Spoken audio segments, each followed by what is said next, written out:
Hello everyone, welcome to BPSC mentor. इस वीडियो में हम लोग ध्येय आईएएस के प्रैक्टिस टेस्ट नंबर 5 को डिस्कस करेंगे, जिसके अंतर्गत polity and governance, Indian economy और करंट अफेयर्स के प्रश्नों को शामिल किया गया है। ध्येय आईएएस का प्रैक्टिस टेस्ट नंबर 1 से 4 तक का वीडियो अपलोड कर दिया गया है, जिसका लिंक आपको डिस्क्रिप्शन बॉक्स में मिल जाएगा। अगर आप लोगों ने उसे अभी तक नहीं देखा है तो आप लोग वहां से जाकर देख सकते हैं। ये वीडियो आपके आने वाले 69th बीपीएससी पीटी के लिए काफी इंपॉर्टेंट है, क्योंकि 69th बीपीएससी पीटी में 1/3 निगेटिव मार्किंग है। तो इस वीडियो में जितने भी फैक्ट्स बताए जाएं उन सभी को याद करने की कोशिश करें। और अगर आपको ये वीडियो पसंद आता है तो प्लीज इसे लाइक करें, और अगर आप हमारे चैनल पर पहली बार विजिट कर रहे हैं तो इसे सब्सक्राइब करें और बेल आइकन भी प्रेस कर दें, ताकि आपको हमारे आने वाले सभी नए वीडियोस का नोटिफिकेशन मिल सके। तो आइए वीडियो की शुरुआत करते हैं सेट के पहले प्रश्न से। पहला प्रश्न है, राज्यपालों के संदर्भ में निम्नलिखित कथनों पर विचार कीजिए। वह राज्य की विधायिका का अंग होता है। तो ये कथन सही है। राज्यपाल राज्य की विधायिका का अंग होता है और इसका वर्णन अनुच्छेद 168 में किया गया है। वह राज्य के उच्च न्यायालय के न्यायाधीशों की नियुक्ति करता है। तो ये कथन गलत है। संविधान के अनुच्छेद 217 के तहत राज्य के उच्च न्यायालयों के न्यायाधीशों की नियुक्ति राष्ट्रपति के द्वारा की जाती है। राज्यपाल मृत्युदंड को क्षमा कर सकता है।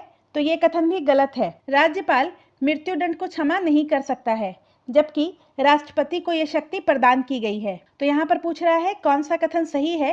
तो इसका सही उत्तर ऑप्शन ए हो जाएगा, केवल कथन 1 सही है। नेक्स्ट है, निम्नलिखित में से किसने संविधान सभा की प्रथम बैठक की अध्यक्षता की थी। तो इसका सही उत्तर ऑप्शन सी हो जाएगा, डॉक्टर सच्चिदानंद सिन्हा ने। संविधान सभा की पहली बैठक 9 दिसंबर 1946 को हुई थी और इसकी अध्यक्षता अस्थायी अध्यक्ष डॉक्टर सच्चिदानंद सिन्हा के द्वारा की गई थी। और 11 दिसंबर 1946 को संविधान सभा ने डॉक्टर राजेंद्र प्रसाद को संविधान सभा का अस्थायी अध्यक्ष निर्वाचित किया। नेक्स्ट है, निम्नलिखित में से किस एक का यह सुझाव था कि राज्यपाल को उस राज्य के बाहर का एक प्रतिष्ठित व्यक्ति होना चाहिए और उसे एक ऐसा तटस्थ व्यक्ति होना चाहिए जिसके गहन राजनीतिक जुड़ाव ना हो या उसने हाल के पिछले वर्षों में राजनीति में भाग नहीं लिया हो। तो इसका सही उत्तर ऑप्शन सी हो जाएगा। उपरोक्त सुझाव जो है वो सरकारिया आयोग के द्वारा दी गई थी, ऑप्शन सी। और सरकारिया आयोग का गठन 1983 में किया गया था।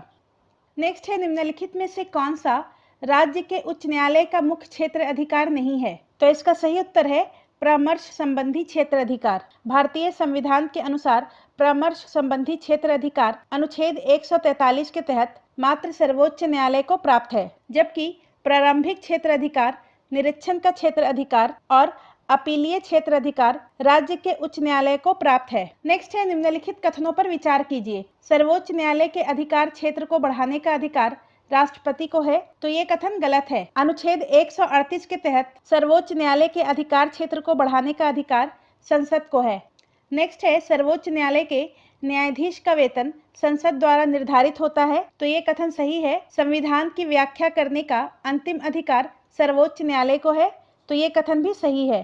तो इसका सही उत्तर ऑप्शन डी हो जाएगा। कथन 2 और 3 ये दोनों सही है। नेक्स्ट है, निम्नलिखित कथनों पर विचार कीजिए। जब विधानसभा अध्यक्ष और उपाध्यक्ष का पद खाली हो तो राज्यपाल विधानसभा के किसी सदस्य को कार्यवाही सुनिश्चित करने के लिए नियुक्त कर सकता है। तो ये कथन सही है। राज्य विधान परिषद के कुल सदस्यों के 6ठे भाग को राज्यपाल नामित कर सकता है, जिन्हें साहित्य, विज्ञान, कला, सहकारिता आंदोलन और समाज सेवा का ज्ञान हो या इसका व्यवहारिक अनुभव हो। तो ये कथन भी सही है। नेक्स्ट है, राज्यपाल सुनिश्चित करता है कि वार्षिक वित्तीय विवरण या राज्य बजट को राज्य विधान मंडल के सामने रखा जाए।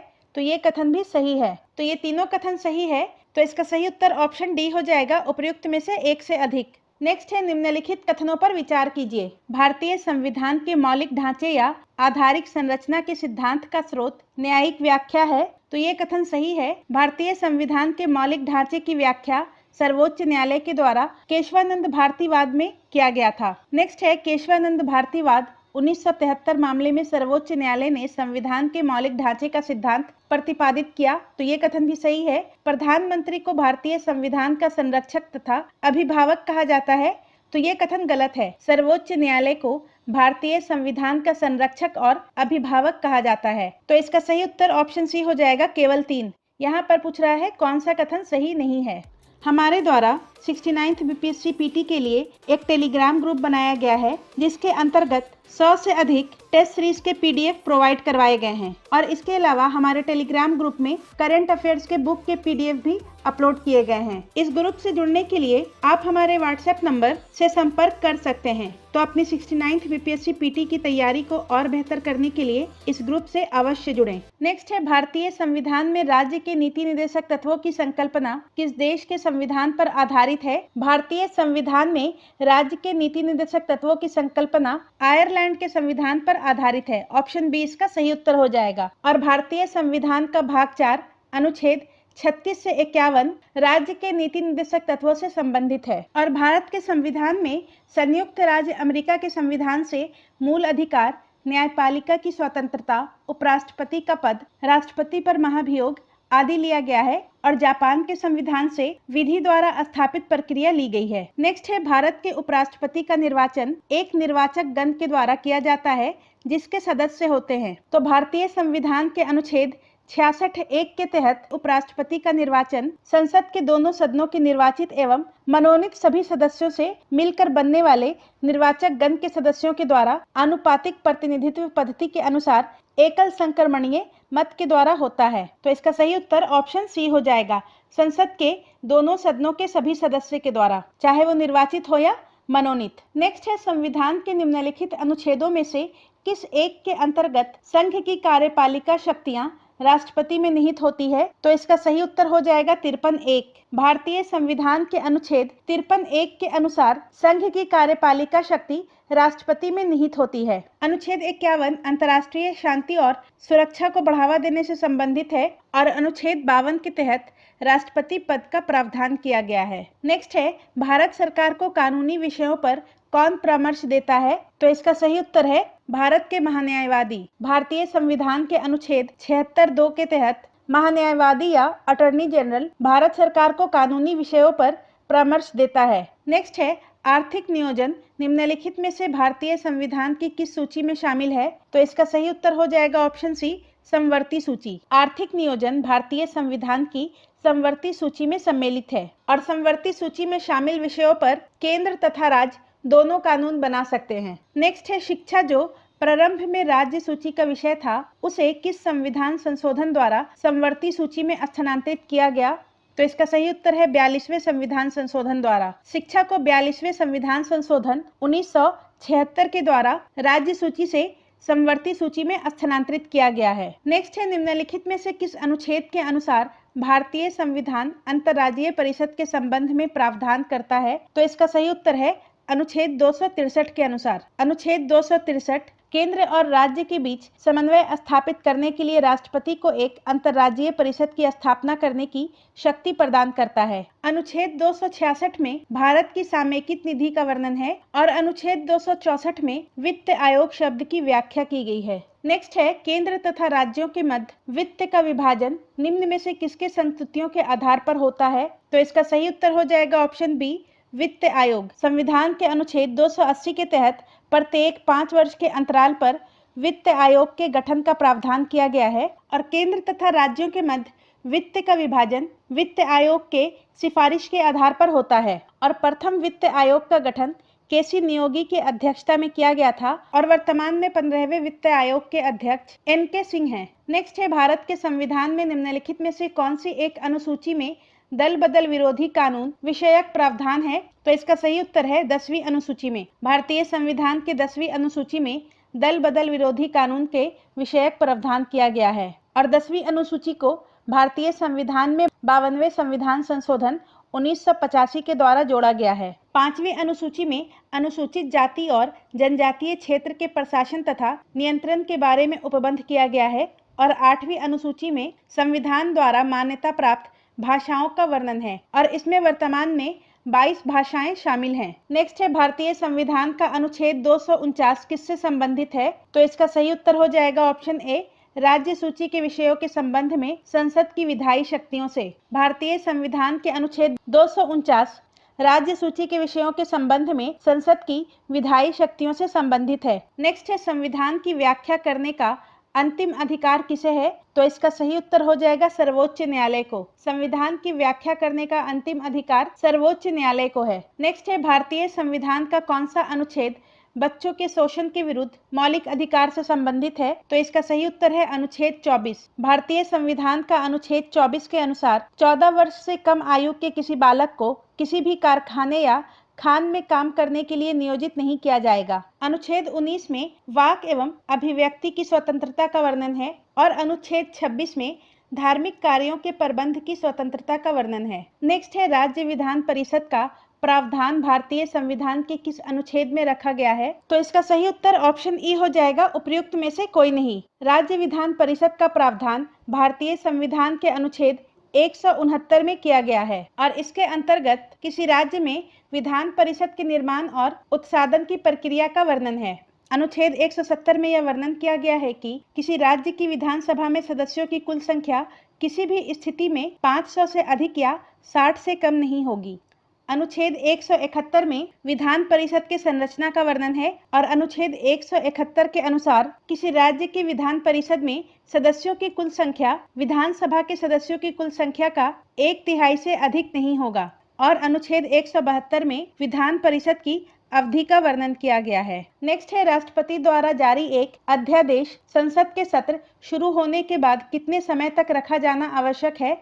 तो इसका सही उत्तर हो जाएगा ऑप्शन बी, 6 सप्ताह तक। राष्ट्रपति संविधान के अनुच्छेद 123 के तहत अध्यादेश जारी करता है और अनुच्छेद 123 2D के तहत राष्ट्रपति द्वारा जारी अध्यादेश को संसद के सत्र शुरू होने के बाद 6 सप्ताह के अंदर अनुमोदित होना चाहिए। नेक्स्ट है, लोकसभा और राज्यसभा में गण पूर्ति की संख्या कितनी होनी चाहिए? तो इसका सही उत्तर है ऑप्शन सी, कुल सदस्य संख्या का 1/10। संविधान के अनुच्छेद 103 के अनुसार लोकसभा या राज्यसभा में गण पूर्ति या कोरम कुल सदस्य संख्या का 1/10 होना चाहिए। नेक्स्ट है, भारतीय संविधान का कौन सा अनुच्छेद अल्पसंख्यकों को अपनी मनपसंद शिक्षण संस्थानों को स्थापित एवं संचालित करने के अधिकार को संरक्षण प्रदान करता है? तो इसका सही उत्तर है ऑप्शन बी, अनुच्छेद 30। संविधान का अनुच्छेद 30 अल्पसंख्यकों को अपनी मनपसंद शिक्षण संस्थानों को स्थापित एवं संचालित करने के अधिकार को संरक्षण प्रदान करता है। अनुच्छेद 19 में वाक एवं अभिव्यक्ति की स्वतंत्रता का वर्णन है। अनुच्छेद 29 में अल्पसंख्यक वर्गों के हितों के संरक्षण का वर्णन है। नेक्स्ट है, निम्नलिखित में से भारत की प्रथम लोकसभा के पहले अध्यक्ष कौन थे? भारत में पहली लोकसभा के गठन के पश्चात लोकसभा की प्रथम बैठक 13 मई 1952 को हुई थी और 15 मई को गणेश वासुदेव मावलंकर लोकसभा के प्रथम अध्यक्ष बने थे। तो इसका सही उत्तर ऑप्शन ए हो जाएगा, जीवी मावलंकर। नेक्स्ट है, राज्यसभा के चुनाव के लिए अपेक्षित न्यूनतम आयु है? तो इसका सही उत्तर हो जाएगा ऑप्शन ई, उपयुक्त में से कोई नहीं। संविधान के अनुच्छेद 84 के अनुसार राज्यसभा के निर्वाचन के लिए न्यूनतम आयु 30 वर्ष होनी चाहिए। तो इसका सही उत्तर ऑप्शन ई हो जाएगा तथा लोकसभा के निर्वाचन के लिए न्यूनतम आयु 25 वर्ष होनी चाहिए। नेक्स्ट है, संविधान के किस अनुच्छेद के अंतर्गत धन विधेयक को परिभाषित किया गया है?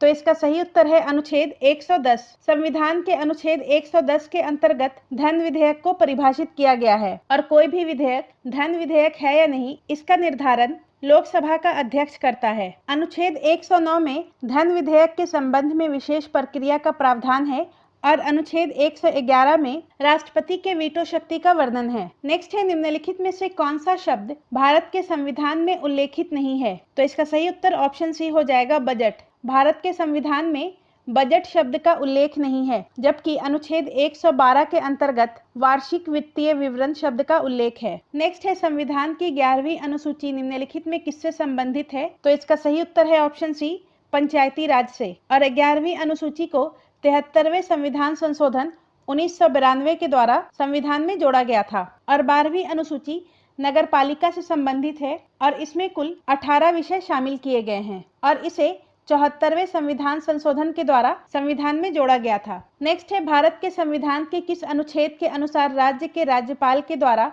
मुख्यमंत्री को नियुक्त किया जा सकता है? तो इसका सही उत्तर ऑप्शन बी हो जाएगा, अनुच्छेद 164। भारतीय संविधान के अनुच्छेद 164(1) के अनुसार मुख्यमंत्री की नियुक्ति राज्यपाल करेगा और अन्य मंत्रियों की नियुक्ति राज्यपाल मुख्यमंत्री की सलाह पर करेगा। अनुच्छेद 163 में राज्यपाल को सहायता और सलाह देने के लिए मंत्रिपरिषद होगी और अनुच्छेद 165 के अनुसार महाधिवक्ता की नियुक्ति राज्यपाल के द्वारा की जाती है। नेक्स्ट है, भारतीय संविधान की प्रस्तावना में समाजवादी शब्द किस संशोधन के तहत जोड़ा गया? तो इसका सही उत्तर हो जाएगा ऑप्शन ए, 42वां संविधान संशोधन के तहत। 42वां संविधान संशोधन अधिनियम 1976 के द्वारा भारतीय संविधान की प्रस्तावना में समाजवादी, पंथ निरपेक्ष और अखंडता शब्द को जोड़ा गया है। नेक्स्ट है, राज्य में धन विधेयक या मनी बिल प्रस्तुत किया जाता है?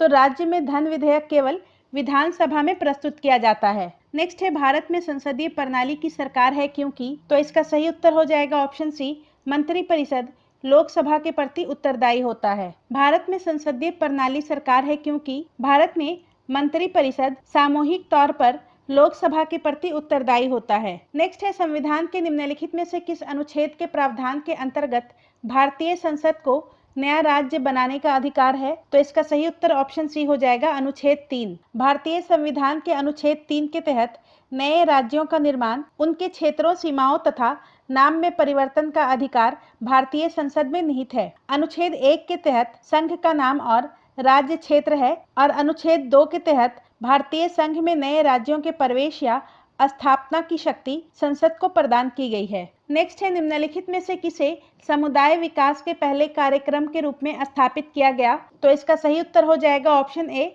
राष्ट्रीय विस्तार सेवा को। सामुदायिक विकास कार्यक्रम देश में पर्याप्त वृद्धि प्रदान करने के लिए वर्ष 1952 में पायलट प्रोजेक्ट के तहत शुरू किया गया था और सामुदायिक विकास का पहला स्थापित कार्यक्रम राष्ट्रीय विस्तार सेवा को वर्ष 1953 में शुरू किया गया था। नेक्स्ट है, सर्वोच्च न्यायालय के न्यायाधीशों की सेवानिवृत्ति की उम्र क्या है? तो इसका सही उत्तर हो जाएगा ऑप्शन सी, 65 वर्ष। सर्वोच्च न्यायालय के न्यायाधीशों की सेवानिवृत्ति की उम्र 65 वर्ष है, जबकि उच्च न्यायालय के न्यायाधीशों की सेवानिवृत्ति की उम्र 62 वर्ष है। नेक्स्ट है, भारतीय गणराज्य के संविधान का कौन सा अनुच्छेद व्यक्ति की प्राण एवं दैहिक स्वतंत्रता को संरक्षण से संबंधित है? तो इसका सही उत्तर है अनुच्छेद 21। भारतीय संविधान का अनुच्छेद 21 व्यक्ति को प्राण एवं दैहिक स्वतंत्रता के संरक्षण को प्रदान करता है। अनुच्छेद 22 में कुछ दशाओं में गिरफ्तारी और निरोध से संरक्षण का वर्णन है और अनुच्छेद 20 में अपराधों के लिए दोष सिद्धि के संबंध में संरक्षण का वर्णन किया गया है। नेक्स्ट है, हाल ही में निम्नलिखित में से कौन सा नगर निगम सेंट्रल बैंक डिजिटल करेंसी को अपनाने वाला देश का पहला नगर निगम बन गया है? तो इसका सही उत्तर है पटना नगर निगम। पटना नगर निगम सीबीडीसी को अपनाने वाला देश का पहला नगर निगम बन गया है। नेक्स्ट है, हाल ही में निम्नलिखित में से किस राज्य को भारत का पहला पूर्ण रूप से ई शासित राज्य घोषित किया गया है? तो इसका सही उत्तर है ऑप्शन बी, केरल को। 25 मई 2023 को केरल के मुख्यमंत्री पिनराई विजयन ने राज्य को भारत का पहला पूर्ण रूप से ई शासित राज्य घोषित किया है। नेक्स्ट है, हाल ही में निम्नलिखित में से किसने अंतर्राष्ट्रीय बुकर पुरस्कार 2023 जीता है?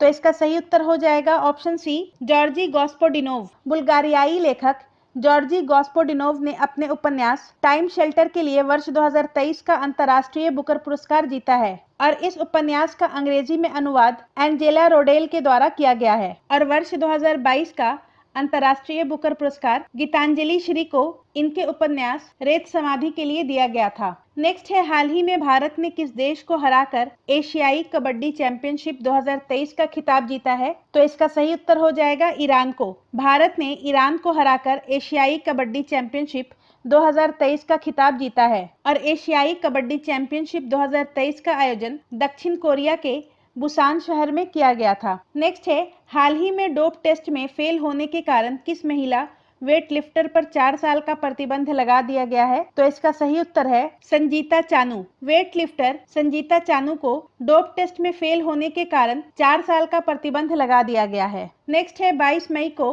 प्रतिवर्ष अंतर्राष्ट्रीय जैव विविधता दिवस मनाया जाता है। वर्ष 2023 के लिए इस दिवस का मुख्य विषय क्या है? तो इसका सही उत्तर ऑप्शन सी हो जाएगा, समझौते से कार्यवाही तक जैव विविधता का पुनर्निर्माण, यानी कि from agreement to action build back biodiversity. Next है, 16 मई 2023 को निम्नलिखित में से किस राज्य में भारत का सबसे बड़ा स्काई वॉक पुल का उद्घाटन किया गया है? तो इसका सही उत्तर हो जाएगा ऑप्शन बी, तमिलनाडु में। 16 मई 2023 को तमिलनाडु के मुख्यमंत्री के स्टालिन ने भारत का सबसे बड़ा स्काई वॉक पुल का उद्घाटन किया है और ये पुल 570 मीटर लंबा है और 4.2 मीटर चौड़ा है। नेक्स्ट है, हाल ही में विश्व आर्थिक मंच द्वारा जारी एनर्जी ट्रांजिशन इंडेक्स में भारत की रैंक क्या है? तो इसका सही उत्तर हो जाएगा ऑप्शन ए 67वां। विश्व आर्थिक मंच के द्वारा जारी एनर्जी ट्रांजिशन इंडेक्स में भारत का रैंक 67वां है और इस सूची में शीर्ष पर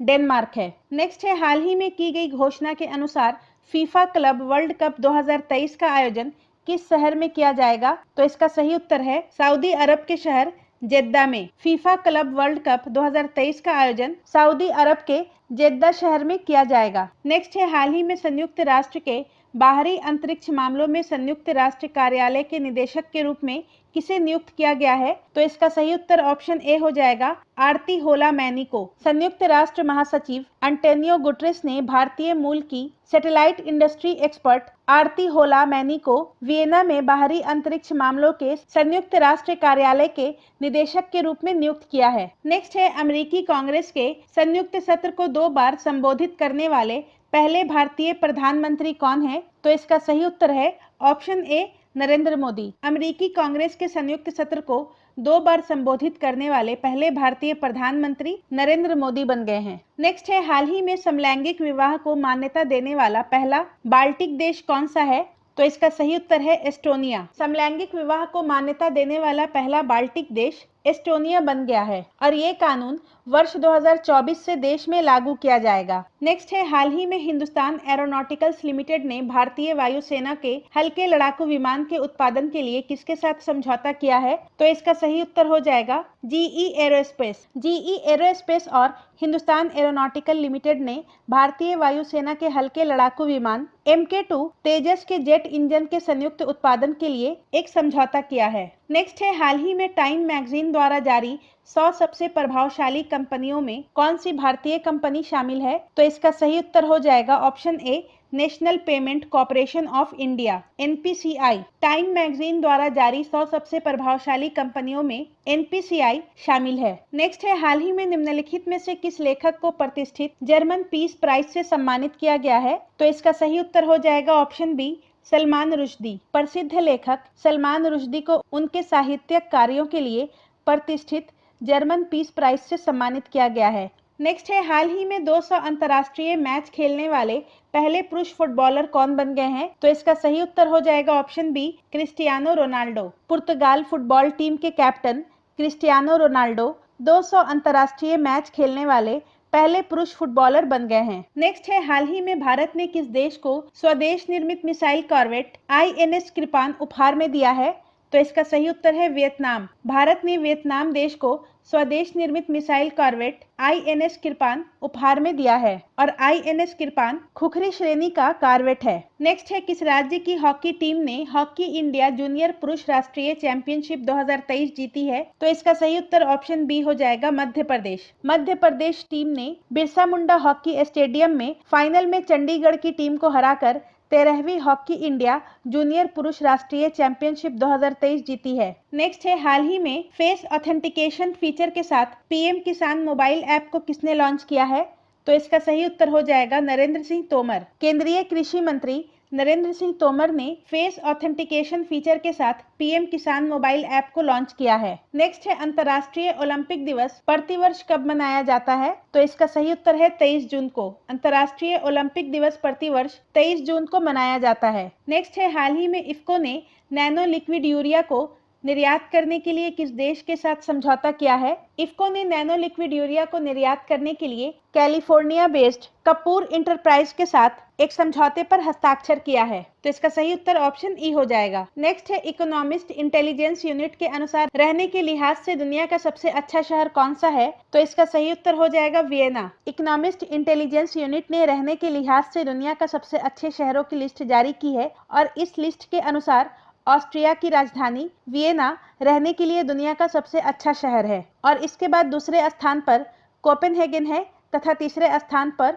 मेलबर्न है। नेक्स्ट है, हाल ही में निम्नलिखित में से कौन सा देश नासा के आर्टेमिस प्रोग्राम में शामिल हुआ है? तो इसका सही उत्तर है भारत। तो हाल ही में भारत नासा के आर्टेमिस प्रोग्राम में शामिल हुआ है। नेक्स्ट है, हाल ही में ओशन रिंग ऑफ योगा का आयोजन किसके द्वारा किया गया? तो इसका सही उत्तर है इंडियन नेवी। अंतर्राष्ट्रीय योग दिवस 2023 के अवसर पर इंडियन नेवी के द्वारा ओशन रिंग ऑफ योगा का आयोजन किया गया और प्रतिवर्ष 21 जून को अंतर्राष्ट्रीय योगा दिवस मनाया जाता है। और वर्ष 2023 के अंतर्राष्ट्रीय योगा दिवस का थीम था योगा फॉर वसुधैव कुटुंबकम या फिर yoga for the welfare of all as one world one family. Next है, हाल ही में भारतीय सेना ने किस देश में एक्सरसाइज खान क्वेस्ट 2023 में भाग लिया? तो इसका सही उत्तर हो जाएगा मंगोलिया। भारतीय सेना ने मंगोलिया में multinational peace keeping exercise Khan quest 2023 में भाग लिया है और इस एक्सरसाइज में 20 से अधिक देशों के सैन्य दल और पर्यवेक्षक ने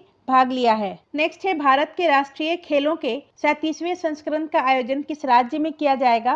तो इसका सही उत्तर है गोवा में। और भारत के राष्ट्रीय खेलों के 37वें संस्करण का मैस्कॉट मोगा है। नेक्स्ट है, हाल ही में स्क्वैश विश्व कप 2023 का टाइटल किस देश ने जीता है? तो इसका सही उत्तर हो जाएगा ऑप्शन सी, मिस्र। स्क्वैश विश्व कप 2023 का टाइटल मिस्र ने मलेशिया को हराकर जीता है। नेक्स्ट है, हाल ही में किसे research and analysis wing raw के नए प्रमुख के रूप में नियुक्त किया गया है? तो इसका सही उत्तर हो जाएगा रवि सिन्हा। वर्तमान में रॉ के प्रमुख रवि सिन्हा हैं और रॉ का गठन 1968 में किया गया था। नेक्स्ट है, हाल ही में इंडिगो एयरलाइंस ने 500 A320 विमानों की खरीद के लिए किसके साथ समझौता किया है? तो इसका सही उत्तर हो जाएगा एयरबस। इंडिगो एयरलाइन ने 500 A320 विमानों की खरीद के लिए एयरबस के साथ समझौता किया है। नेक्स्ट है, हाल ही में सोलर अल्ट्रावायलेट इमेजिंग टेलीस्कोप का निर्माण किसके द्वारा किया गया है? तो इसका सही उत्तर है IUCAA के द्वारा। पुणे में स्थित inter university centre for astronomy and astrophysics ने एक अनोखी space telescope solar ultraviolet imaging telescope suit का निर्माण किया है और इसका उपयोग इसरो के पहले सोलर मिशन आदित्य L1 में किया जाएगा। नेक्स्ट है, हाल ही में इंडोनेशिया बैडमिंटन ओपन के डबल्स का खिताब किस जोड़ी ने जीता है? तो इसका सही उत्तर हो जाएगा सात्विक और चिराग ने। भारतीय शटलर्स सात्विक साईराज, रिंकी रेड्डी और चिराग शेट्टी की जोड़ी ने इंडोनेशिया ओपन बैडमिंटन के इतिहास में मेंस डबल में भारत का पहला स्वर्ण पदक जीतकर इतिहास रच दिया है। नेक्स्ट है, हाल ही में किस रेलवे स्टेशन को ईट राइट स्टेशन सर्टिफिकेट से सम्मानित किया गया है? तो इसका सही उत्तर हो जाएगा गुवाहाटी रेलवे स्टेशन। हाल ही में गुवाहाटी रेलवे स्टेशन को ईट राइट स्टेशन का सर्टिफिकेट प्रदान किया गया है और ये सर्टिफिकेट FSSAI के द्वारा प्रदान किया जाता है। नेक्स्ट है, हाल ही में CNG से संचालित देश की पहली टॉय ट्रेन का उद्घाटन किस राज्य में किया गया है?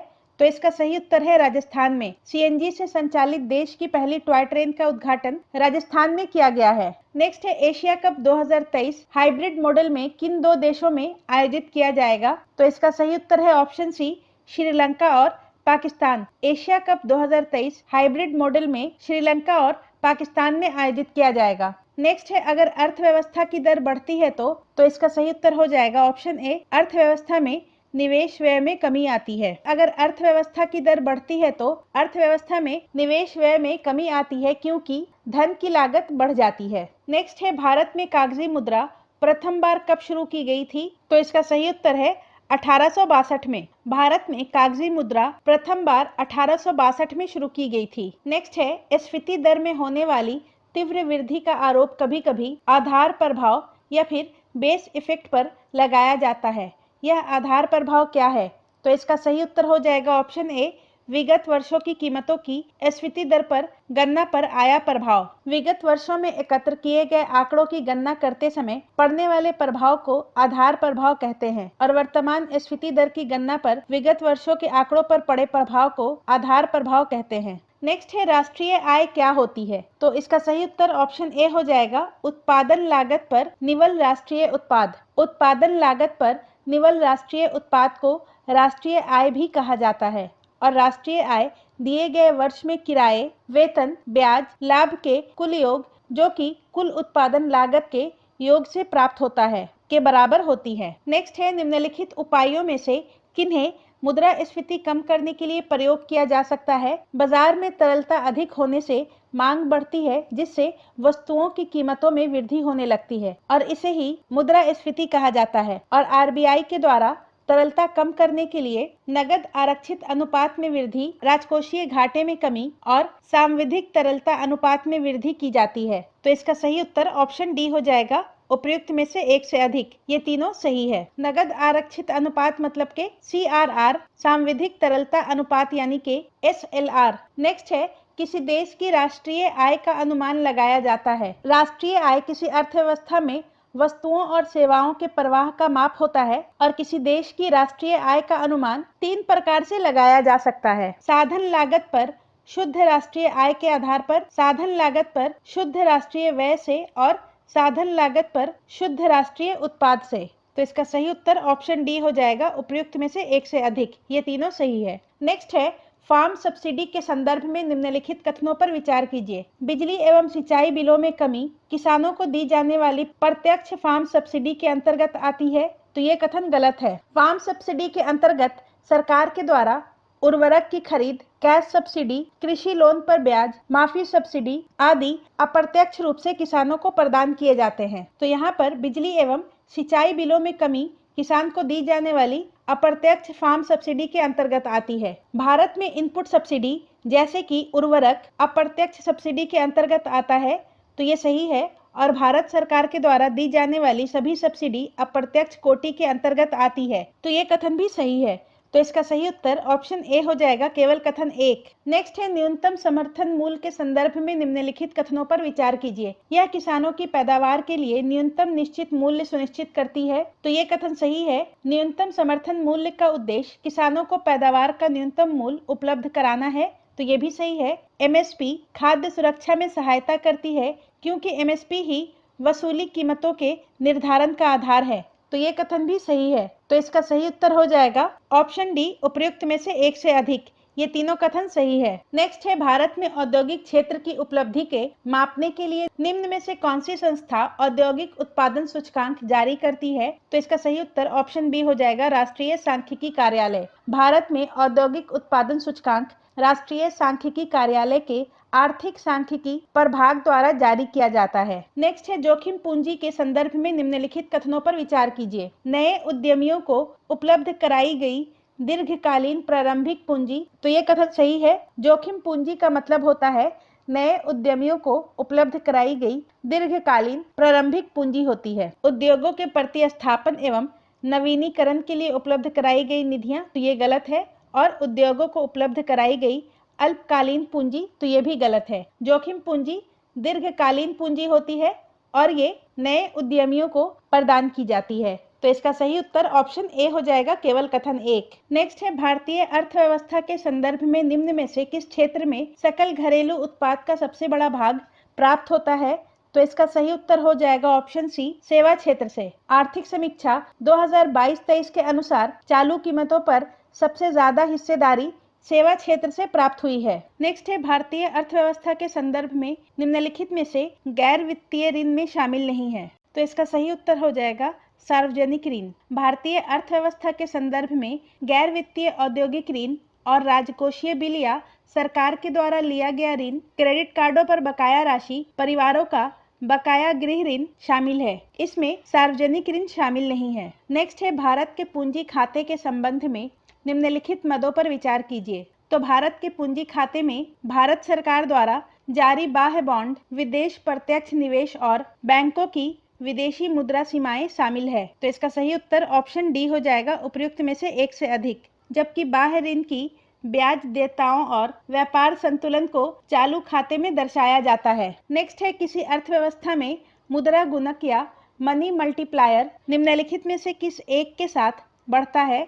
तो इसका सही उत्तर हो जाएगा ऑप्शन ए, लोगों के बैंकिंग आदतों में वृद्धि के साथ बैंक जमाओं में वृद्धि। किसी अर्थव्यवस्था में मनी मल्टीप्लायर उसके मौद्रिक आधार और मुद्रा आपूर्ति के संबंध को व्यक्त करता है। लोगों की बैंकिंग आदतों में वृद्धि के साथ मनी मल्टीप्लायर में भी वृद्धि होती है। नेक्स्ट है, भारत में मुद्रा संबंधी नोटों की निर्गमन प्रणाली किस पर आधारित है। तो इसका सही उत्तर है न्यूनतम कोष प्रणाली पर। भारत में मुद्रा संबंधी नोटों की निर्गमन प्रणाली न्यूनतम कोष प्रणाली पर आधारित है। नेक्स्ट है, निम्नलिखित में से कौन सा कार्य RBI के अंतर्गत आता है। RBI के अंतर्गत नोटों का निर्गमन करना, साख ऋण का नियंत्रण करना, विनिमय दर का स्थिरीकरण करना, बैंकों के बैंक के रूप में कार्य करना, सरकार के एजेंट के रूप में कार्य करना, विदेशी विनिमय भंडार का संग्रहकर्ता और विकास संबंधी कार्य करना। ये सभी कार्य आरबीआई के अंतर्गत आते हैं। तो इसका सही उत्तर ऑप्शन डी हो जाएगा, उपर्युक्त में से एक से अधिक। नेक्स्ट है वित्तीय समावेशन के संदर्भ में निम्नलिखित कथनों पर विचार कीजिए। पहला है वित्तीय समावेशन का तात्पर्य समाज के सभी वर्गों तक वित्तीय सेवाओं की पहुंच से है। तो ये कथन सही है। भारत में वित्तीय समावेशन प्राप्त करने के लिए भारत सरकार द्वारा क्षेत्रीय ग्रामीण बैंकों का गठन किया गया। तो ये कथन भी सही है। और बैंक शाखाओं द्वारा प्रत्येक गांव के लोगों को वित्तीय सहायता उपलब्ध कराई जा रही है। तो ये कथन भी सही है। तो इसका सही उत्तर ऑप्शन डी हो जाएगा, उपर्युक्त में से एक से अधिक। नेक्स्ट है लीड बैंक के संदर्भ में निम्नलिखित कथनों पर विचार कीजिए। भारतीय केंद्रीय बैंक ने दिसंबर 1969 से लीड बैंकिंग योजना प्रारंभ की गई थी। ये कथन सही है। लीड बैंक जिला स्तर पर शाख योजना का निर्माण कर उसे पूर्ण करने में केंद्रीय भूमिका निभाता है। तो ये कथन भी सही है। और प्रत्येक जिले में 2 लीड बैंक होते हैं। तो ये कथन गलत है। प्रत्येक जिले में 1 लीड बैंक होती है। और यहाँ पर पूछ रहा है कौन सा कथन सही नहीं है। तो इसका सही उत्तर ऑप्शन सी हो जाएगा, केवल कथन 3। नेक्स्ट है नाबार्ड के संदर्भ में निम्नलिखित कथनों पर विचार कीजिए। यह कृषि और ग्रामीण विकास के लिए सर्वोच्च निकाय है। तो ये कथन सही है। इसकी स्थापना 12 जुलाई 1980 को हुई थी। तो ये गलत है। नाबार्ड की स्थापना 12 जुलाई 1982 को हुई थी और ये केवल कृषि के लिए ऋण प्रदान करता है। तो ये कथन भी गलत है।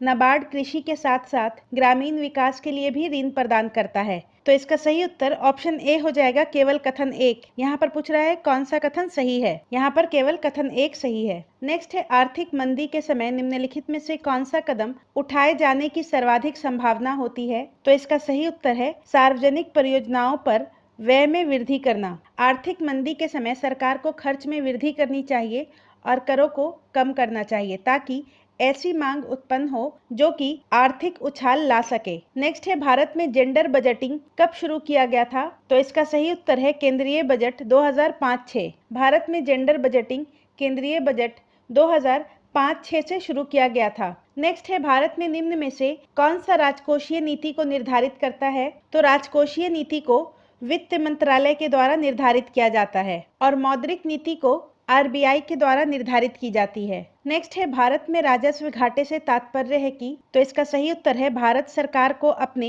उन व्ययों को वित्त पोषण के लिए उधार लेने की आवश्यकता है जो पूंजीगत परिसंपत्तियों का निर्माण नहीं करते हैं। जब सरकार का राजस्व व्यय उसके राजस्व आय से अधिक होता है तो इस अंतर को राजस्व घाटा कहते हैं और इसकी पूर्ति के लिए सरकार जो कर्ज लेती है उससे कोई पूंजीगत संपत्ति सृजित नहीं होती है, बल्कि केवल परिचालन लागत या दैनिक खर्च की पूर्ति होती है। नेक्स्ट है बजट के हिसाब किताब की जांच भारतीय संसद किसके द्वारा करती है। तो इसका सही उत्तर हो जाएगा सार्वजनिक लेखा समिति के द्वारा। बजट के हिसाब किताब की जांच सार्वजनिक लेखा समिति या लोक लेखा समिति के द्वारा की जाती है और इस समिति में 22 सदस्य होते हैं जिसमें 15 लोकसभा से और 7 राज्यसभा से होते हैं और सार्वजनिक लेखा समिति का अध्यक्ष विपक्षी दल का कोई सदस्य होता है। नेक्स्ट है सामान्य रूप से भारत में प्रति 5 वर्ष बाद वित्त आयोग की नियुक्ति की जाती है।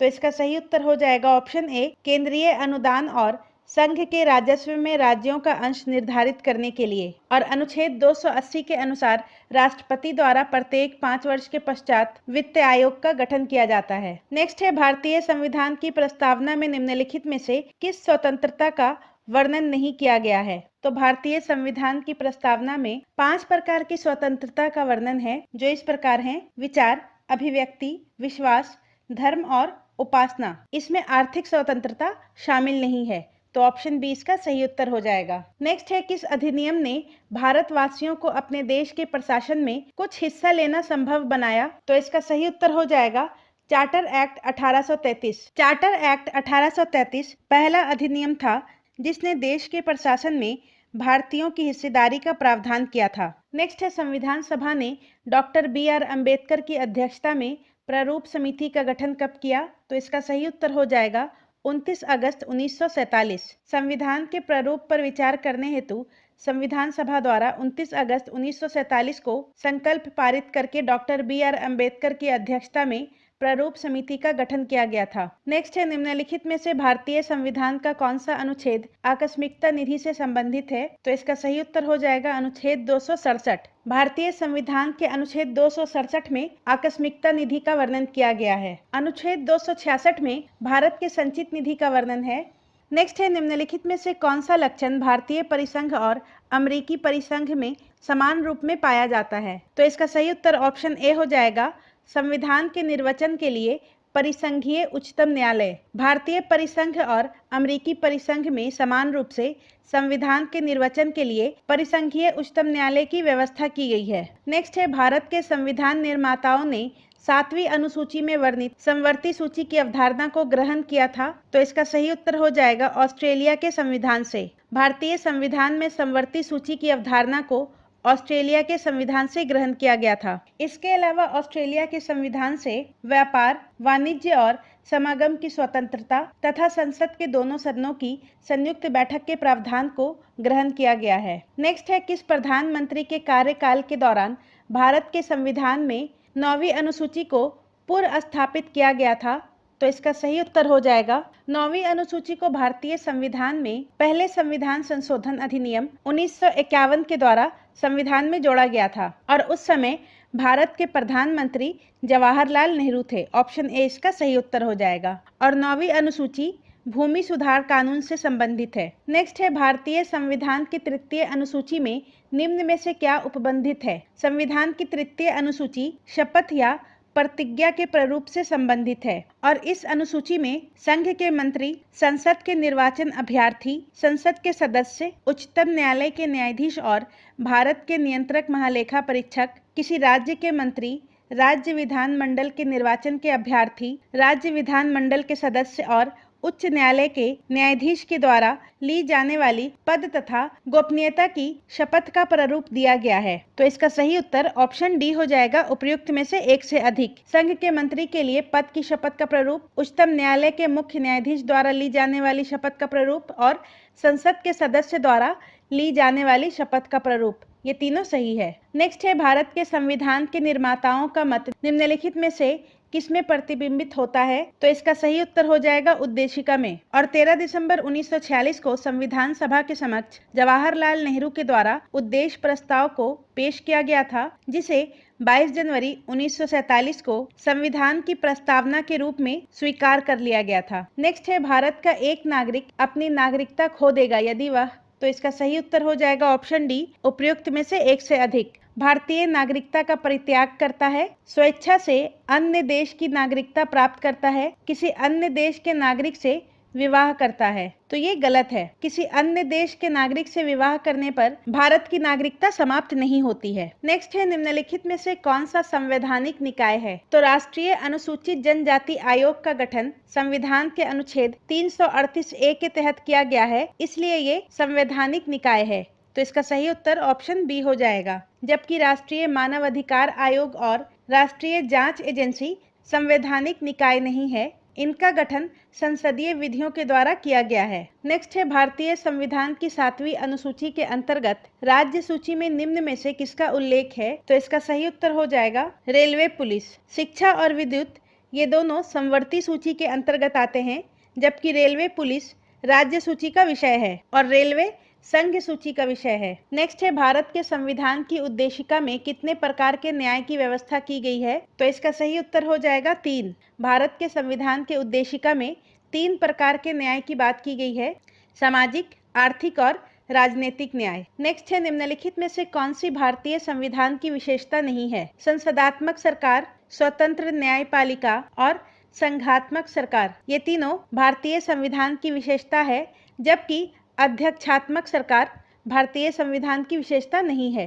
तो इसका सही उत्तर ऑप्शन सी हो जाएगा। नेक्स्ट है, भारत में संपत्ति के अधिकार की क्या स्थिति है? वर्तमान में संपत्ति का अधिकार एक विधिक अधिकार है जो किसी भी व्यक्ति को प्राप्त है ऑप्शन बी इसका सही उत्तर हो जाएगा। और मूल संविधान में संपत्ति का अधिकार अनुच्छेद 31 के अंतर्गत एक मौलिक अधिकार था, जिसे 44वें संविधान संशोधन अधिनियम के द्वारा मूल अधिकारों की सूची से हटाकर अनुच्छेद 300 का में अंतः स्थापित कर दिया गया। और वर्तमान में भारत में संपत्ति का अधिकार एक कानूनी अधिकार है और ये किसी भी व्यक्ति यानी कि नागरिक या गैर नागरिक दोनों को प्राप्त है। नेक्स्ट है, भारत के प्रधानमंत्रियों में से कौन अपने कार्यकाल में संसद में कभी भी उपस्थित नहीं हुआ? तो इसका सही उत्तर ऑप्शन सी हो जाएगा, चौधरी चरण सिंह। चौधरी चरण सिंह 28 जुलाई 1979 से 14 जनवरी 1980 तक भारत के प्रधानमंत्री रहे और उनके पूरे कार्यकाल के दौरान लोकसभा की बैठक नहीं हुई थी। अतः चौधरी चरण सिंह कभी भी संसद में उपस्थित नहीं हुए थे। नेक्स्ट है, भारत के राष्ट्रपति को निम्नलिखित में से किसके द्वारा उसके पद से हटाया जा सकता है? तो इसका सही उत्तर है ऑप्शन ए, संसद के द्वारा। अनुच्छेद 61 में इस बात का प्रावधान किया गया है कि राष्ट्रपति द्वारा संविधान का अतिक्रमण करने पर संसद को यह शक्ति है कि वो महाभियोग की प्रक्रिया द्वारा राष्ट्रपति को हटा दे। नेक्स्ट है, निम्नलिखित में से कौन सा भारत के राष्ट्रपति के निर्वाचक गण का तो भाग है परंतु उसके महाभियोग अधिकरण का भाग नहीं है? तो इसका सही उत्तर हो जाएगा, राज्य की विधानसभाएं। राष्ट्रपति के निर्वाचन में संसद के दोनों सदनों के निर्वाचित सदस्य, राज्य की विधानसभाओं के निर्वाचित सदस्य और केंद्र शासित प्रदेश दिल्ली और पुदुचेरी के विधानसभाओं के निर्वाचित सदस्य भाग लेते हैं, परंतु राष्ट्रपति के महाभियोग में संसद के दोनों सदनों के निर्वाचित सदस्य के अलावा मनोनीत सदस्य इस प्रक्रिया में भाग ले सकते हैं। नेक्स्ट है, राष्ट्रपति लोकसभा को कब भंग कर सकता है? तो इसका सही उत्तर है ऑप्शन सी, केंद्रीय मंत्रिमंडल के अनुशंसा पर। अनुच्छेद 85(2) ख के अनुसार राष्ट्रपति लोकसभा को भंग कर सकता है, किंतु राष्ट्रपति की यह शक्ति अनुच्छेद 74(1) के अधीन है, जिसमें यह वर्णित है कि राष्ट्रपति लोकसभा को भंग केंद्रीय मंत्रिपरिषद की अनुशंसा या सलाह पर कर सकता है। नेक्स्ट है, भारत के राष्ट्रपति ने निम्नलिखित में से किस एकमात्र मामले में अपने वीटो की शक्ति का प्रयोग किया था? तो इसका सही उत्तर है भारतीय डाकघर संशोधन विधेयक। पेप्सू विनियोग विधेयक में डॉक्टर राजेंद्र प्रसाद ने आत्यांतिक वीटो का प्रयोग किया था, जबकि 1986 के राष्ट्रपति ज्ञानी जैल सिंह ने भारतीय डाकघर संशोधन विधेयक पर पॉकेट वीटो का प्रयोग किया था। अत्यांतिक वीटो मंत्रिपरिषद के इच्छा अधीन होता है, जबकि पॉकेट वीटो राष्ट्रपति के द्वारा स्वेच्छा से किया जाता है, इसलिए इसका सही उत्तर ऑप्शन सी हो जाएगा। नेक्स्ट है, भारतीय संविधान के किस अनुच्छेद के अंतर्गत राष्ट्रपति संसद के दोनों सदनों द्वारा पारित किसी बिल पर अपनी स्वीकृति रोक सकते हैं? तो इसका सही उत्तर है अनुच्छेद 111। संविधान के अनुच्छेद 111 के अंतर्गत यह प्रावधान किया गया है कि राष्ट्रपति संसद के दोनों सदनों द्वारा पारित विधेयक पर स्वीकृति प्रदान करेगा या अपनी स्वीकृति रोक लेगा, या फिर विधेयक को पुनर्विचार हेतु सदनों को लौटा सकेगा। अर्थात अनुच्छेद 111 में राष्ट्रपति के वीटो शक्ति का वर्णन किया गया है। नेक्स्ट है, भारत के राष्ट्रपति की शक्तियों के बारे में निम्नलिखित में से कौन सा एक सही नहीं है? राष्ट्रपति को सर्वोच्च न्यायालय के परामर्श को स्वीकार करना चाहिए, तो ये गलत है। राष्ट्रपति सर्वोच्च न्यायालय के परामर्श को स्वीकार करने के लिए बाध्य नहीं है, तो इसका सही उत्तर ऑप्शन ए हो जाएगा। और संविधान के अनुच्छेद 143 के तहत राष्ट्रपति को सर्वोच्च न्यायालय से किसी विषय पर परामर्श प्राप्त करने की शक्ति प्रदान है। नेक्स्ट है, निम्नलिखित में से किसी भौगोलिक क्षेत्र को अनुसूचित घोषित करने का संवैधानिक अधिकार किसको है? तो इसका सही उत्तर है राष्ट्रपति को। संविधान के 5वीं अनुसूची में अनुसूचित क्षेत्रों से संबंधित प्रावधान है और उसके अनुसार राष्ट्रपति के आदेश के द्वारा ही किसी भौगोलिक क्षेत्र को अनुसूचित क्षेत्र घोषित किया जा सकता है और किसी भी समय राष्ट्रपति के आदेश के द्वारा अनुसूचित क्षेत्र के संपूर्ण अथवा किसी विशिष्ट भाग को समाप्त किया जा सकता है और राज्य के राज्यपाल के परामर्श करने के पश्चात राष्ट्रपति के आदेश द्वारा राज्य के अनुसूचित क्षेत्र के क्षेत्रफल को बढ़ाया जा सकता है। नेक्स्ट है, निम्नलिखित कथनों पर विचार कीजिए। केंद्र में मंत्रिपरिषद संसद के प्रति सामूहिक रूप से उत्तरदायी होगी, तो ये कथन सही है। केंद्र में मंत्रिपरिषद सामूहिक रूप से संसद के प्रति उत्तरदायी होती है, जबकि व्यक्तिगत रूप से राष्ट्रपति के प्रति उत्तरदायी होती है। नेक्स्ट है, संघीय मंत्री भारत के राष्ट्रपति के पश्चात पर्यंत पद धारण करेगा, तो ये कथन भी सही है। और विधि निर्माण हेतु प्रस्ताव के बारे में प्रधानमंत्री राष्ट्रपति को सूचित करेगा, तो ये कथन भी सही है।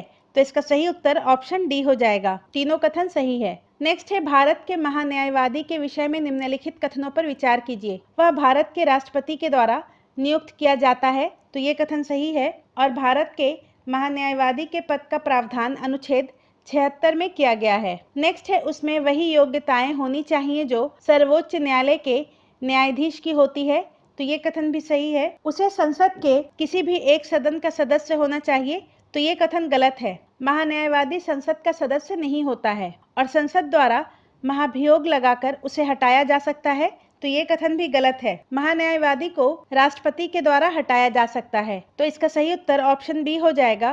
केवल 1 और 2 सही है। नेक्स्ट है, राष्ट्रपति द्वारा राज्यसभा में कितने व्यक्ति मनोनीत किए जाते हैं, तो इसका सही उत्तर है 12। राष्ट्रपति के द्वारा राज्यसभा में 12 व्यक्ति को मनोनीत किया जाता है। नेक्स्ट है, मौलिक अधिकार के संबंध में निम्नलिखित में से कौन सा विकल्प सही है, तो इसका सही उत्तर ऑप्शन ए हो जाएगा। आपातकालीन स्थिति में निलंबित किए जा सकते हैं। अनुच्छेद 358 और 359 में आपात की उद्घोषणा के प्रवर्तन की स्थिति में मूल अधिकारों के निलंबन संबंधी प्रावधान का वर्णन किया गया है। नेक्स्ट है, राज्य सरकार का कार्यकारी अध्यक्ष या संवैधानिक प्रमुख कौन है, तो इसका सही उत्तर है राज्यपाल। संविधान के अनुच्छेद 154(1) के अनुसार राज्य की कार्यपालिका की शक्ति राज्यपाल में निहित होगी, तो इसका सही उत्तर ऑप्शन सी हो जाएगा। और अनुच्छेद 155 के अनुसार राज्य के राज्यपाल को राष्ट्रपति अपने हस्ताक्षर और मुद्रा सहित अधिपत्र द्वारा नियुक्त करता है। नेक्स्ट है, स्थानीय स्वशासन की सर्वोत्तम व्याख्या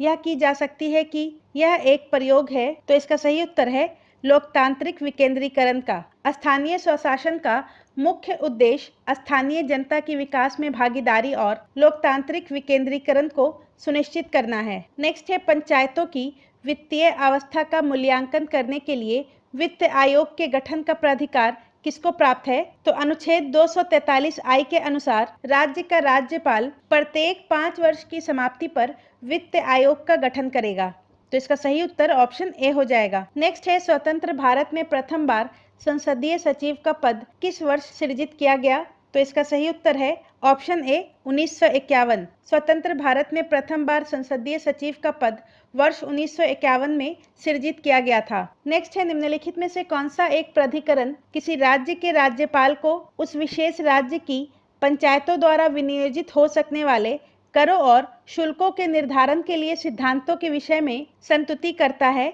तो इसका सही उत्तर है ऑप्शन बी राज्य वित्त आयोग। और राज्य वित्त आयोग का वर्णन अनुच्छेद 243(I) में किया गया है। नेक्स्ट है, भारत में पंचायती राज व्यवस्था में शासन प्रणाली की संरचना क्या है। 73वें संविधान संशोधन अधिनियम 1992 द्वारा भारत में त्रिस्तरीय पंचायती राज व्यवस्था का प्रावधान किया गया, जिसके अंतर्गत ग्राम, खंड और जिला स्तर पर स्थानीय स्वशासन की त्रिस्तरीय संरचना की व्यवस्था की गई, तो इसका सही उत्तर ऑप्शन सी हो जाएगा। नेक्स्ट है, निम्नलिखित में से कौन भारत को पंथ निरपेक्ष राज्य वर्णित करता है, तो इसका सही उत्तर है संविधान की प्रस्तावना। भारतीय संविधान की प्रस्तावना के तहत भारत को एक पंथ निरपेक्ष राज्य वर्णित किया गया है और पंथ निरपेक्ष शब्द को भारतीय संविधान में 42वें संविधान संशोधन के द्वारा जोड़ा गया है। नेक्स्ट है, निम्नलिखित युग्मों पर विचार कीजिए। मूल संविधान में संघ सूची में 97 विषय थे और वर्तमान में 100 विषय हैं। राज्य सूची में 61 विषय हैं तथा समवर्ती सूची में 52 विषय हैं, तो इसका सही उत्तर ऑप्शन डी हो जाएगा, उपर्युक्त में से एक से अधिक। नेक्स्ट है, राज्यसभा द्वारा संविधान के अनुच्छेद 249 के अंतर्गत पारित संकल्प जिसके द्वारा संसद को राज्य सूची के विषय पर राष्ट्रीय हित में विधि निर्मित करने का अधिकार दिया जाता है, प्रवृत्त रहेगा, तो इसका सही उत्तर है ऑप्शन सी 1 वर्ष से अधिक नहीं। संविधान के अनुच्छेद 249 के अंतर्गत पारित प्रस्ताव 1 वर्ष से अधिक समय के लिए प्रवृत्त नहीं रहेगा। नेक्स्ट है, भारतीय संविधान के अनुच्छेद 25 में प्रयुक्त हिंदू शब्द किसे सम्मिलित करता है, तो इसका सही उत्तर है ऑप्शन डी, उपर्युक्त में से एक से अधिक। अनुच्छेद 25(2) ख के अंतर्गत प्रयुक्त हिंदू शब्द में बौद्ध को, जैन को और सिख को, इन तीनों को शामिल किया गया है, जबकि पारसी को इसमें शामिल नहीं किया गया है। नेक्स्ट है, भारत में निम्नलिखित में से किसके अंतर्गत पंचायती राज प्रणाली व्यवस्था की गई है? तो इसका सही उत्तर है राज्य के नीति निर्देशक सिद्धांत। भारतीय संविधान के भाग 4 के अंतर्गत डीपीएसपी में पंचायती राज प्रणाली की व्यवस्था की गई है और इसका वर्णन अनुच्छेद 40 में है। नेक्स्ट है, निम्नलिखित में से राष्ट्रपति किसकी नियुक्ति करता है?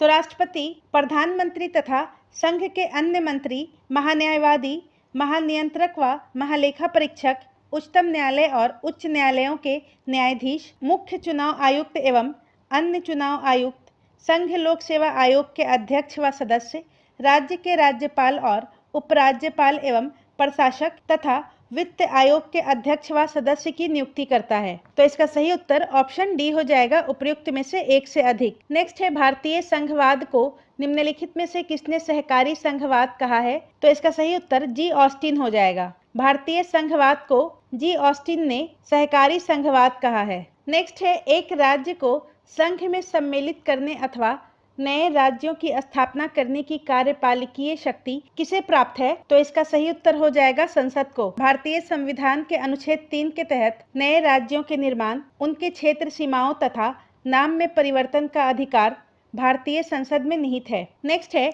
भारतीय संसद की लोक लेखा समिति के अध्यक्ष को कौन मनोनीत करता है? तो इसका सही उत्तर हो जाएगा ऑप्शन बी, लोकसभा का अध्यक्ष। भारतीय संसद की लोक लेखा समिति के अध्यक्ष को लोकसभा का अध्यक्ष मनोनीत करता है और इसमें कुल 22 सदस्य होते हैं, जिसमें 15 लोकसभा से और 7 राज्यसभा से होते हैं। नेक्स्ट है, निम्नलिखित में से किस व्यक्ति ने मूल अधिकारों को हमारे लोगों के लिए एक प्रतिज्ञा तथा सभ्य विश्व के साथ किया गया समझौता कहा है? तो इसका सही उत्तर हो जाएगा डॉक्टर एस राधाकृष्णन ने। मूल अधिकारों के संदर्भ में उपरोक्त कथन डॉक्टर एस राधाकृष्णन का था। नेक्स्ट है, भारत में एक नया राज्य सृजित करने वाले विधेयक को पारित होना अनिवार्य है? तो इसका सही उत्तर हो जाएगा ऑप्शन बी, संसद में साधारण बहुमत द्वारा। नए राज्यों के निर्माण के लिए विधि हेतु अनुच्छेद 368 के तहत संविधान संशोधन प्रक्रिया नहीं अपनाई जाती है। भारत में नया राज्य सृजित करने वाले विधेयक को संसद में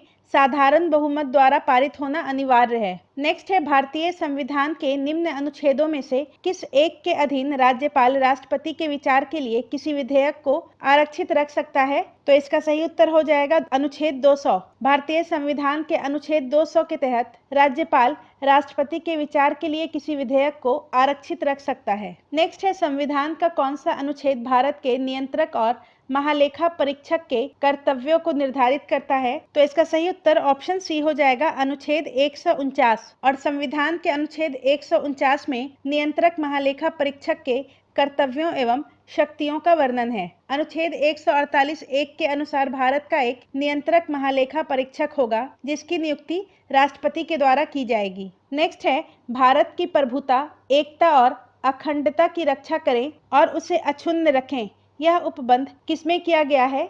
तो इसका सही उत्तर हो जाएगा ऑप्शन बी, मूल कर्तव्य में। उपरोक्त उपबंध मूल कर्तव्यों में किया गया है और वर्तमान में भारतीय संविधान में कुल 11 मूल कर्तव्य हैं, जिनका वर्णन संविधान के भाग 4 का और अनुच्छेद 51 का में किया गया है। नेक्स्ट है, लोकसभा के लिए निर्वाचन के बारे में निम्नलिखित में से कौन सा कथन सही नहीं है? निर्वाचन वयस्क मताधिकार के आधार पर होता है, ये कथन सही है। निर्वाचनों का संचालन निर्वाचन आयोग करता है, ये भी सही है। निर्वाचनों के लिए मतदाताओं की सूची को राष्ट्रपति के निर्देशन और नियंत्रण में तैयार किया जाता है, तो ये कथन गलत है। निर्वाचन के लिए मतदाताओं की सूची को केंद्रीय निर्वाचन आयोग के निर्देशन और नियंत्रण में तैयार किया जाता है, तो इसका सही उत्तर ऑप्शन सी हो जाएगा। नेक्स्ट है, संविधान के निम्नलिखित अनुच्छेदों में से कौन सा अनुच्छेद यह उपबंधित करता है कि मत बराबर होने की दशा में लोकसभा के अध्यक्ष का मत निर्णायक होगा और वह उसका प्रयोग करेगा? तो इसका वर्णन अनुच्छेद 100 में किया गया है, ऑप्शन सी। संविधान के अनुच्छेद 101 के तहत लोकसभा अध्यक्ष अपने निर्णायक मत का प्रयोग केवल तब करते हैं जब किसी विषय के संदर्भ में हुए मतदान में सत्ता पक्ष और विपक्ष दोनों के वोट बराबर हो जाते हैं, अर्थात टाई की स्थिति में। नेक्स्ट है, संविधान के किस प्रावधान में कहा गया है कि विधि के प्राधिकार के बिना ना तो कोई कर लगाया जा सकता है और ना ही एकत्र किया जा सकता है? ये प्रावधान अनुच्छेद 265 में किया गया है। अनुच्छेद 265 में कहा गया है कि कोई कर विधि के प्राधिकार से ही अधिरोपित या संग्रहित किया जाएगा, अन्यथा नहीं। नेक्स्ट है लेख अनुदान संघ सरकार को अनुमति प्रदान करता है, तो इसका सही उत्तर हो जाएगा ऑप्शन ए, निश्चित अवधि के लिए भारतीय संचित निधि से धन निकालने के लिए। संविधान के अनुच्छेद 116 के तहत विनियोग विधेयक के समय सीमा के अंदर पारित न होने की स्थिति में जब संघ सरकार को धन की आवश्यकता होती है तो लोकसभा में लेखा अनुदान के माध्यम से निश्चित अवधि के लिए भारतीय संचित निधि से अग्रिम निधि प्रदान करने की शक्ति प्राप्त है। नेक्स्ट है भारत के उच्चतम न्यायालय में न्यायाधीशों की संख्या में वृद्धि करने की शक्ति किसमें निहित है, तो इसका सही उत्तर हो जाएगा ऑप्शन सी, संसद में। भारतीय संविधान के अनुच्छेद 124 में उच्चतम न्यायालय के गठन के संबंध में प्रावधान किया गया है, जिसमें यह कहा गया है कि उच्चतम न्यायालय में एक मुख्य न्यायाधीश तथा 7 अन्य न्यायाधीश होंगे तथा संसद समय समय पर विधि द्वारा न्यायाधीशों की संख्या का निर्धारण कर सकती है। नेक्स्ट है नीति आयोग के विषय में निम्नलिखित में से कौन सा एक सही नहीं है, तो इसका सही उत्तर हो जाएगा इसमें पूर्णकालिक अध्यक्ष होता है, तो ये कथन गलत है। नीति आयोग का अध्यक्ष प्रधानमंत्री होता है, जो कि प्रधानमंत्री के कार्यकाल के साथ साथ बदलता रहता है और नीति आयोग का गठन 1 जनवरी 2015 में किया गया था योजना आयोग के स्थान पर। नेक्स्ट है निम्नलिखित में से कौन सी एक सबसे बड़ी संसदीय समिति है, तो इसका सही उत्तर हो जाएगा प्रकलन समिति। प्रकलन समिति में सदस्यों की संख्या 30 होती है और इसके सदस्य केवल लोकसभा के द्वारा निर्वाचित होते हैं और इसका कार्यकाल 1 वर्ष का होता है। लोक लेखा समिति में सदस्यों की संख्या 22 होती है, 15 लोकसभा से और 7 राज्यसभा से, और सरकारी उपक्रम समिति में भी सदस्यों की संख्या 22 होती है और इसमें भी 15 सदस्य लोकसभा से और 7 सदस्य राज्यसभा से होते हैं। नेक्स्ट है निम्नलिखित में से कौन संसद के दोनों सदनों की संयुक्त बैठक की अध्यक्षता करता है, तो इसका सही उत्तर है लोकसभा का अध्यक्ष। भारतीय संविधान के अनुच्छेद 108 के अंतर्गत राष्ट्रपति के द्वारा दोनों सदनों की संयुक्त बैठक बुलाए जाने का प्रावधान है और अनुच्छेद 118 के तहत संयुक्त बैठक की अध्यक्षता लोकसभा का अध्यक्ष करता है। तो आज की वीडियो में बस इतना ही। अगले वीडियो में हम लोग ध्येय आईएएस के प्रैक्टिस टेस्ट नंबर 6 को डिस्कस करेंगे। वीडियो पूरा एंड तक देखने के लिए आपका धन्यवाद।